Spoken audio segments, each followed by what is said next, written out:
என்ன ப்ரோ சோகமா உட்காந்துருக்கீங்க? எதுக்கு சோகமா இருக்கேன்னு சொல்லு மாப்பிள. என்னாச்சு? மாப்பிள லவ் புட்டுக்குச்சு. இந்த நாள் தான் லவ் வச்சவொடனே சரி சந்தோஷமா இருந்தாரு. அதுக்குள்ள லவ் புட்டுக்குச்சுன்றீங்க. நேத்து நைட்டு தான் புட்டுக்குச்சு. மெசேஜ் பண்ணியிருக்காங்க வாட்ஸ்அப்ல. அப்பல இருந்து புட்டுக்கிடுச்சுங்க. லவ் புட்டுக்கிற அளவுக்கு அப்படின்னு மெசேஜ் போட்டாரு.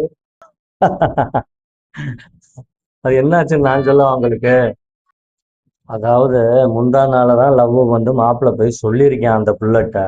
ம், அந்த புள்ளையும் பிடிச்சு போய் சரின்னு சொல்லிருச்சு. ம், இப்ப என்ன ஆச்சுன்னா, அந்த புள்ளட்ட ஏதாவது பேச்சு கொடுக்கணுமே, சாப்பிட்டியா அப்படின்னு கேட்டிருக்கான். ம்.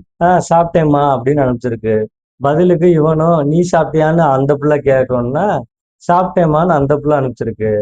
இப்படியே இதானோன்னா என்ன செஞ்சிருக்கான், இவன் ஏதாவது கேட்கணுங்கிறக்காண்டி ஆமா நீ என்ன போன் யூஸ் பண்றன்னு இவன் கேட்டிருக்கான். அது வந்து என்ன போன்னா விவோ அப்படிங்கறனால அது வந்து விவோமா அப்படின்னு அனுப்பிச்சிருக்கு. நல்லா தான் மேம் பேசணும். அப்படியே வாழைப்பழம் மாதிரி பேசுவான் மேம். இவங்க பேசுறத பார்த்தா எப்படியா பட்டவங்கள தான் உயிர்ந்துருவாங்க.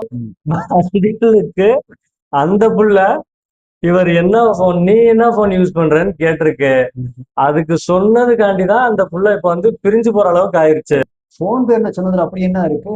அதுல என்ன பிரிஞ்சு போக போறாங்க? நம்ம குடும்பத்துக்கு இதெல்லாம் தேவையா கோபி? பொம்பளை சோக்கு கேக்குதா கோபி?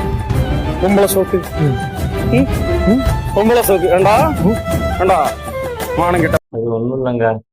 இவன் வந்து என்ன போன் யூஸ் பண்றன்னு கேட்டான்ல, ம், அந்த புள்ள விவோமான்னு அனுப்பிச்சிருக்கு. ம். மாப்பிள்ள வந்து என்ன பண்ணிருக்கீங்கன்னா ஓப்போ யூஸ் பண்றான்.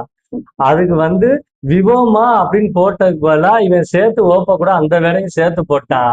அதனால செருப்பு பிஞ்சிருன்னு சொல்லி காதல் சின்ன பண்ண மாதிரி